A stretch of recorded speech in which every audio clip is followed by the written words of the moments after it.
Hello students, welcome to my YouTube channel Eklavya official. देखिए students, आपको इस चैनल पे क्लास 11 12 बीएससी एमएससी फिजिक्स की टॉपिक्स की सुपर इजीएस्ट एक्सप्लेनेशन देखने को मिलती है। और आज का जो हमारा टॉपिक है वो क्लास 12 चैप्टर 9 रे ऑप्टिक्स का mirror formula for concave mirror, जिसमें वर्चुअल इमेज की केस आज हम लोगों को पढ़ना है। देखिए बेटा, रियल इमेज का मैं पढ़ा चुका हूँ, और जिन बच्चों को प्रीवियस टॉपिक्स के एक्सप्लेनेशन चाहिए, अच्छे से उसको समझना है, तो आप हमारे चैनल के प्लेलिस्ट में चले जाइए। प्लेलिस्ट में रे ऑप्टिक्स का प्लेलिस्ट बना होगा, सारे चैप्टर्स का प्लेलिस्ट है, उसको ओपन कीजिएगा तो सब टॉपिक वाइज आपके लेक्चर्स आपको उसमें दिखाई दे देंगे, और आप अच्छे से पढ़ करके आप बोर्ड्स में अच्छा मार्क्स ऑब्टेन कर सकते हैं। इनफैक्ट जेई नीट के भी हमने सवाल करवाए हुए हैं। तो देखिए, जो वर्चुअल केस है कनकेव मिरर में, कैसे हम ऑब्टेन करेंगे? तो mirror formula for concave mirror obtain करने के लिए फॉर वर्चुअल इमेज हम सबसे पहले एक ड्रॉ करते हैं मिरर, कनकेव मिरर। अब कनकेव मिरर ड्रॉ करने के बाद इस पे एक प्रिंसिपल प्लेन इस तरीके से बना देते हैं। इसको कहा जाता है पोल। यहां पे हम बना देते हैं सेंटर ऑफ कर्वेचर, और यहां बना देते हैं क्या? फोकस। तो सेंटर ऑफ कर्वेचर और पोल के जस्ट बीचों बीच हमारा फोकस होता है। बीचों बीच यानी बीचों बीच क्यों? क्योंकि अगर सही इरेक्ट, मैग्निफाइड या इन्वर्टेड रियल ऐसे कुछ इमेज अगर आपको प्राप्त करनी है और अच्छा साइज का, सही साइज का प्राप्त करना है, तो फोकस को बीच में ही रखिएगा, तभी बढ़िया इमेज आपको रे डायग्राम फॉर्मेशन होगा।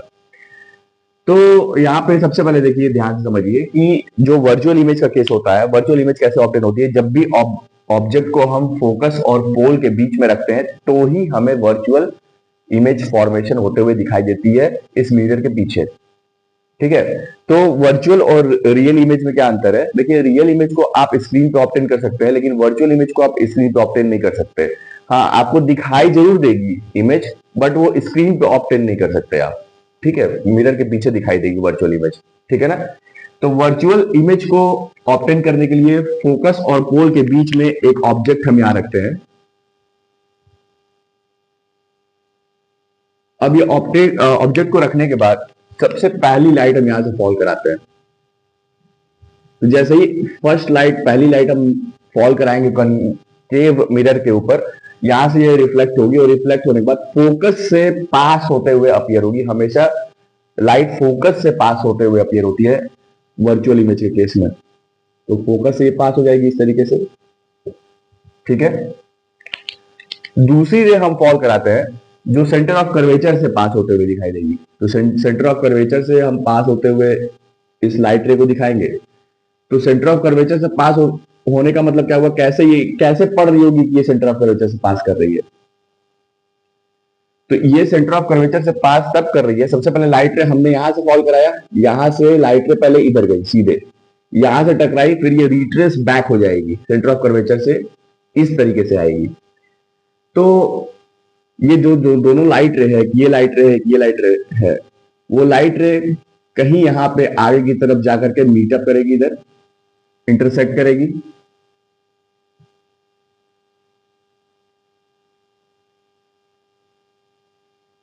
इस तरीके से इंटरसेक्ट करते हुए अपीयर होगी, और यहीं पे हम लोग ऑब्जेक्ट का फॉर्मेशन करते हैं।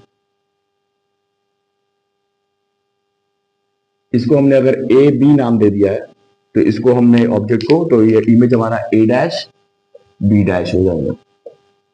ठीक है, तो इस तरीके से लाइट रे आपकी इंटरसेक्ट करेगी। थोड़ा सा इसको स्ट्रेट में बनाने की कोशिश करता हूं। ठीक है ना? तो अब देखिए, एक और इसमें लाइट रे हम फॉल कराते हैं। जब एक और लाइट रे फॉल कराएंगे तो फिर क्या होगा? तो एक लाइट रे हम पोल से पास होते हुए दिखाते हैं। एक लाइट रे इस ऑब्जेक्ट से जब निकलेगी तो वो पोल पे इंसिडेंट करके पोल से पास होते हुए नजर आएगी। तो थोड़ा इसका मैं चेंज कर देता हूं कलर मार्कर का। इसको हम पोल पे फॉल कराते हैं, और पोल से जैसे फॉल कराएंगे तो एंगल आई जो होगा वो यहां से लाइट रिफ्लेक्ट बैक होगी, इस एंगल आर के बराबर होगा। और ये जो लाइट है ये भी इमेज से पास होते हुए अपीयर होगी। तो इसको भी हम क्या करते हैं, इसको इस तरीके से बढ़ा देते हैं, और ये भी नजर आती है कि ये इमेज से पास होते हुए अपीयर हो रही है। क्लियर हो रहा है? बातें क्लियर हो रही हैं? तो यहाँ पे देखिए, इसको हमको क्या करना है, प्रूव करना है। जब इसका कॉन्केव मिरर के थ्रू वर्चुअल इमेज का जो केस है, उसको उसमें हम क्या करेंगे, दो सिमिलर ट्राइंगल्स हम लोग ढूंढेंगे। तो दो सिमिलर ट्राइंगल्स हम लोग पहले देखते हैं। एक तो ट्राइंगल हमारा बन रहा है ए बी सी, और एक ट्राइंगल हमारा बन रहा है ए डैश बी डैश सी। तो दो ट्राइंगल बन रहा है। फिर से मैं बोल रहा हूं, ए बी सी देखिए ट्राइंगल एक है, एक A dash B dash C triangle है। तो ये जो दोनों ट्राइंगल्स हैं हमारे, इसके ट्राइंगल्स को सिमिलर प्रूफ करने के लिए क्या चाहिए होता है, तो देखिए सब कम से कम दो साइड और एक एंगल बराबर कर दिए, ट्राइंगल हमारा सिमिलर प्रूफ हो जाएगा। तो ये एक एंगल, ये सी का, ये जो एंगल आप सी देख रहे हैं, ये बड़े वाले ट्राइंगल के लिए ए डैश बी डैश सी के लिए, और छोटे वाले ट्राइंगल ए बी सी दोनों के लिए कॉमन है। एक और आप इसमें देखिए एंगल, एक ए बी सी में, ए बी सी ट्राइंगल में ये 90 डिग्री का फॉर्मेशन कर रहा है, और ए डैश बी डैश सी में ये भी 90 डिग्री का फॉर्मेशन कर रहा है। आप देखिए आराम से, है ना। तो दोनों ट्राइंगल, जो दो ट्राइंगल का हमने नाम लिया ए बी सी और ए डैश बी डैश सी, इसमें सी एंगल दोनों ट्राइंगल के लिए बराबर है, और ये जो साइड आपको दिख रहा है ए बी और ए डैश बी डैश, ये दोनों 90 डिग्री का फॉर्मेशन कर रहा है। तो अगर ये दोनों बराबर साइड्स हैं, तो तीसरी वाली साइड्स ट्राइंगल की ऑटोमेटिकली बराबर हो जाएगी। तो इस तरीके से हम कह सकते हैं कि ये जो दो ट्राइंगल का हम नाम ले रहे हैं, ए बी सी और ए डैश बी डैश सी, ये दोनों सिमिलर हैं। तो हम यहाँ पे लिखते हैं, कैसे लिखेंगे यहाँ पे, in triangle A B C and triangle A dash B dash C. तो जब सिमिलर ट्राइंगल्स हैं तो इनके साइड्स का रेशियो हम लिख सकते हैं। साइड्स का रेशियो कैसे लिखाएगा, ए बी अपॉन में ए डैश बी डैश लिख सकते हैं, ए बी अपॉन में ए डैश बी डैश लिख सकते हैं, और क्या लिख सकते हैं देखिए, तो सी बी अपॉन में सी बी डैश लिखा जा सकता है। एक साइड ये हो गया ए बी अपॉन में ए बी डैश, और एक हो जाएगा सी बी अपॉन में C B dash, C B छोटे वाले ट्राइंगल के लिए और सी बी डैश बड़े वाले ट्राइंगल के लिए। तो सी बी अपॉन में सी बी डैश, इसको इक्वेशन नंबर 1 कर दीजिए, ठीक है। इसमें एक और ट्राइंगल का हम लोग देखें, एक और सिमिलर ट्राइंगल्स को, दो और सिमिलर ट्राइंगल्स को हम यहाँ पे देखते हैं। देखिए, जो हमने तीसरी वाली रे फॉल कराई है ना, ये एंगल आई जो एंगल आर के बराबर यहाँ पे शो हो रहा है, एंगल आई किसके बराबर शो हो रहा है, एंगल आर के बराबर यहाँ पे। तो यहाँ पे देखिए एक ट्राइंगल है ए बी पी और ए डैश बी डैश पी, ये भी दो ट्राइंगल्स हमारे बन रहे हैं। कौन कौन से, ये ए बी पी और ए डैश बी डैश पी। तो ये भी दोनों ट्राइंगल को हम लोग सिमिलर प्रूफ करने के लिए क्या करेंगे, दो साइड्स अगर आपका बराबर है तो तीसरा साइड ऑटोमेटिकली बराबर हो जाएगा, तो ही हमारी ट्राइंगल सिमिलर प्रूफ होंगी। तो देखिए ये ए बी, ये भी 90 बना रहा है, ये भी 90 बना रहा है, तो ये एंगल हो गया। दूसरा, ये जो पॉइंट पी पे एंगल बन रहा होगा ना, ये पॉइंट पी पे जो एंगल बन रहा होगा, इन दोनों ट्राइंगल्स के लिए वो एंगल सेम होगा। बात समझ में आ रही है। तो एक एंगल ये और एक एंगल ये बराबर हो गया, तो इसके तो तीसरा वाला क्या होगा, ऑटोमेटिकली बराबर हो जाएगा। तो इसके साइड्स का रेशियो हम लिख सकते हैं कि क्या हो जाएगा, in triangle A B P and triangle A dash B dash P. तो यहां पे आप इसका रेशियो लिखिए, तो ए बी अपॉन में ए डैश बी डैश, ठीक है, ए बी अपॉन में A dash B dash is equal to क्या होगा, बीपी अपॉन में बी डैश पी लिख सकते हैं, या पीबी अपॉन में बी पी डैश लिख सकते हैं, है ना। तो इसमें ये मतलब ये दोनों साइड है, ये साइड और ये साइड। तो लिखिए बीपी अपॉन में बी डैश पी, ऐसा लिखा जा सकता है इक्वेशन नंबर 2। अब देखिए दोनों इक्वेशंस में हमारे जो लेफ्ट हैंड साइड है वो बराबर है, मतलब ए बी अपॉन में A dash B dash, A B upon में ए डैश बी डैश, दोनों को कंपेयर करके हम लोग लिख सकते हैं कैसे, comparing both equation 1 and equation 2 we get, जब दोनों इक्वेशन को कंपेयर करेंगे तो सी बी अपॉन में C B dash is equal to BP upon में बी डैश पी। अच्छा, आगे बढ़ने से पहले हम नेमिंग कर देते हैं, आगे बढ़ने से पहले नेमिंग कर देंगे तो फिर हमारा रखना इजी हो जाएगा। तो नेमिंग करने का मतलब ये हुआ, पोल से ऑब्जेक्ट की डिस्टेंस को हम क्या बोलते हैं, पोल से ऑब्जेक्ट की डिस्टेंस को क्या बोलते हैं, यू, पोल से ऑब्जेक्ट डिस्टेंस को यू बोला जाता है, और पोल से इमेज की डिस्टेंस क्या बोलते हैं, वी, इसको हम वी बोलते हैं, ठीक है। और सेंटर ऑफ कर्वेचर से पोल की डिस्टेंस को क्या बोला जाता है, आर, ठीक है, ठीक है। और हाँ, और क्या, और इसी में जो रेडियस ऑफ कर्वेचर है हमारा, रेडियस ऑफ कर्वेचर का हाफ क्या होता है, फोकल लेंथ होता है। तो उसका हाफ अगर आप फोकल लेंथ यहाँ पे प्रेजेंट करना चाहें तो स्मॉल एफ से कर सकते हैं, अगर ना करना चाहें तो आपकी इच्छा, कोई दिक्कत नहीं है, इसको नहीं भी करेंगे तो। अल्टीमेटली हमको ये पता होता है कि जो एफ होता है वो r/2 के बराबर होता है, ये तो सभी को पता है।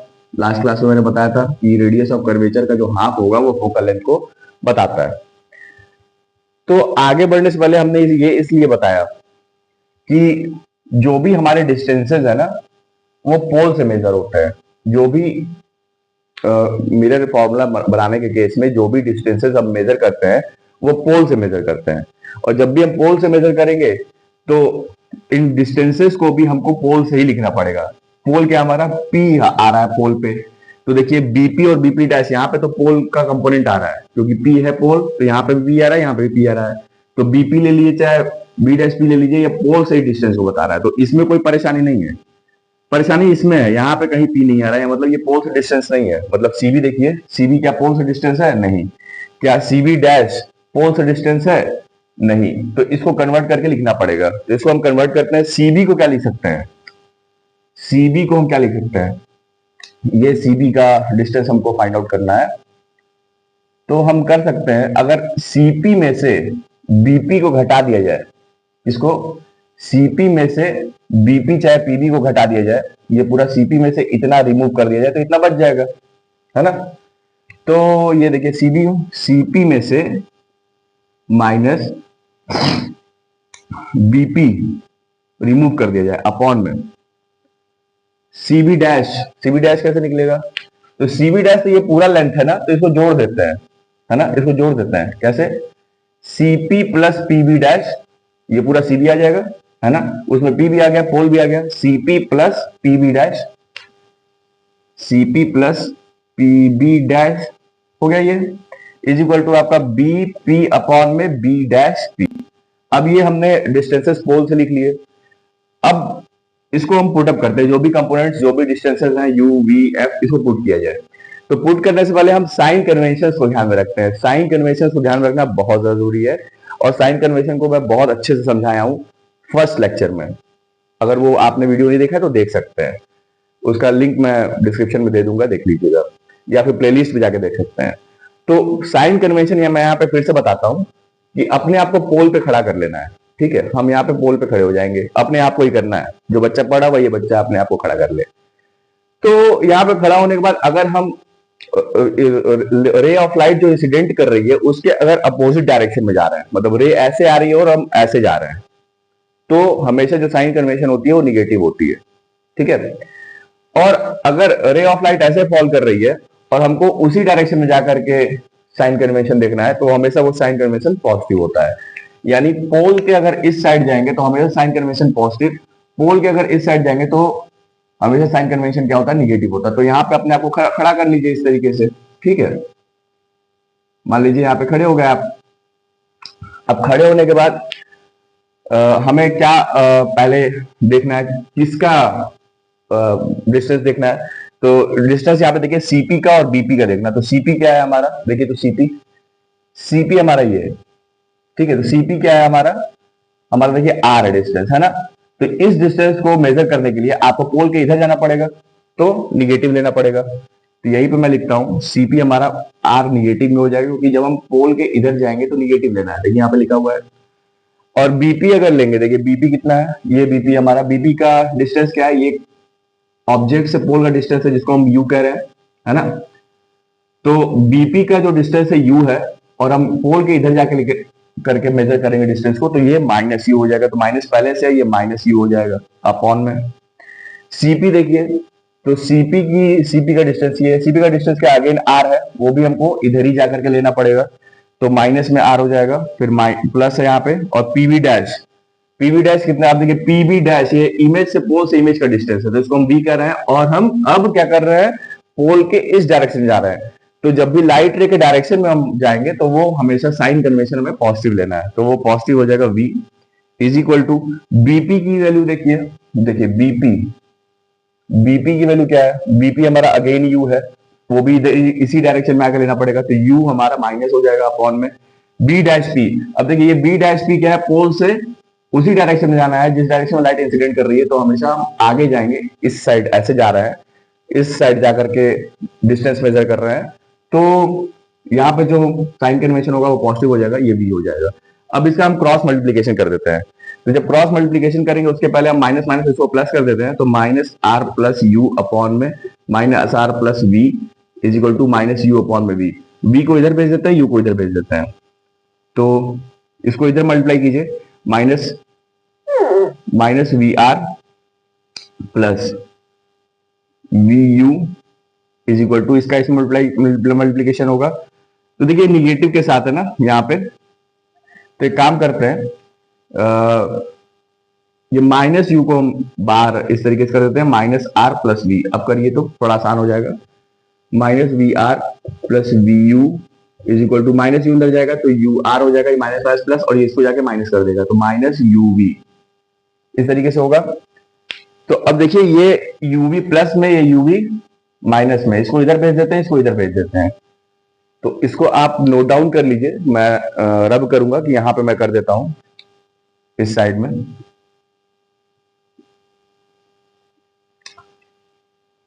तो एक काम करते हैं, हाँ इसको आगे इधर भेज देते हैं, तो minus V are is equal to U R minus U V, और इसको इधर भेजेंगे तो माइनस यू वी हो जाएगा, minus V are is equal to U R plus minus two you V हो जाएगा, होगा ना। अब एक काम करते हैं, इसको हम इधर भेज देते हैं इसको इधर भेजने से पहले निगेटिव रिमूव कर देते हैं, काम करते हैं निगेटिव रिमूव करेंगे यहाँ पे, जिससे कि फॉर्मूला जो हमारा है उसमें निगेटिव है नहीं, तो वो सही आएगा, तो हम क्या करते हैं निगेटिव से मल्टीप्लाई कर देते हैं, मल्टीप्लाइंग बाय निगेटिव, क्या हो जाएगा वी आर, अब जो निगेटिव वो पॉजिटिव, जो पॉजिटिव वो निगेटिव हो जाएगा, is equal to U R plus, sorry ये माइनस में आ जाएगा, माइनस यू आर, और ये माइनस है तो प्लस हो जाएगा टू यू वी। एक काम करते हैं, ये माइनस को इधर, इसको यू आर को इधर भेजते हैं, तो we are plus you R, क्योंकि ये इधर आ जाएगा तो प्लस हो जाएगा, is equal to two U B. अब हम क्या करेंगे, यहाँ पे यू वी आर से डिवाइड करेंगे अब हम, तो इसको नोट कर लीजिए, मैं थोड़ी देर रुक जाता हूँ या स्क्रीनशॉट ले लीजिए, नोट्स आप बनाते चलिए, मैं उसको थोड़ा सा रब करता हूँ आगे प्रोसीड करने के लिए। तो देखिए students, V are plus you R equal to two you V हमारा आ रहा है यहाँ पे, तो यहाँ पे मैं लिख देता हूं, क्या आ रहा है, v are plus you r is equal to two you v आ रहा है, इसको हम क्या कर रहे हैं, यहाँ पे हम यू वी आर से डिवाइड कर रहे हैं, now dividing by u we r both sides, we get it, तो वी आर अपॉन में u we are plus you r upon में u we are is equal to two you v upon में u we r, है ना। तो ये v से v remove हो जाएगा, r से r रिमूव हो जाएगा, u से u रिमूव हो जाएगा, r से r रिमूव हो जाएगा, uv से uv रिमूव हो जाएगा, बचेगा क्या, वन अपॉन में u प्लस वन अपॉन में v is equal to two upon में r, ये बच रहा है। अब देखिए टू अपॉन में r को क्या लिखा जा सकता है, देखिए r अपॉन में टू को f लिख रहे हैं, है ना, क्या लिख रहे हैं, r अपॉन में टू को हम क्या लिख रहे हैं, f लिख रहे हैं, इसी को अगर पलट दें, टू अपॉन में r को वन बाई एफ लिखा जा सकता है ना, तो टू अपॉन में r को वन बाई एफ लिखेंगे, ये हो जाएगा वन अपॉन में u प्लस वन अपॉन में v is equal to one upon में f, and this is only known as what, mirror formula for concave mirror for virtual case, virtual image के लिए।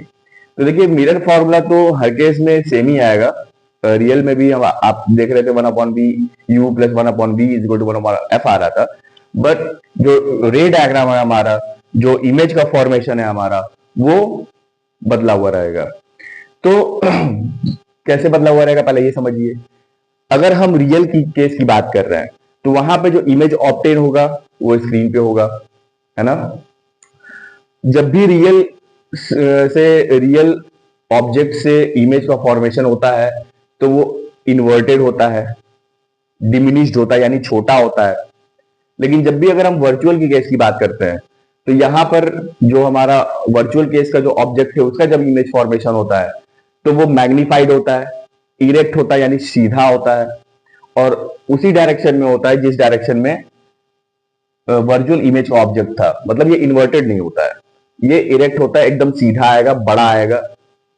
तो ये डिफरेंस है किसके किसके बीच में, रियल इमेज का फॉर्मेशन जब हम लोग करते हैं और वर्चुअल इमेज का जब हम फॉर्मेशन किए हैं आज उसमें। तो उम्मीद करूंगा कि सभी बच्चों को क्लास समझ में आई होगी। यदि बेटा अभी सभी बच्चों को क्लास समझ में आई हो तो प्लीज सपोर्ट कीजिए, और मुझे अच्छा लगता है आप कमेंट्स करते हैं, तो कोई डाउट हो तो कमेंट्स कीजिए, अपने फ्रेंड्स को शेयर कीजिए। और अगर आपको नोट्स चाहिए या टेलीग्राम चैनल को ज्वाइन कर लीजिएगा नोट्स के लिए। और भी अगर क्लासेस की अगर आपको आवश्यकता है तो दिए गए नंबर पे आप संपर्क करके पूरी क्लासेस आप ले सकते हैं। Thank you so much.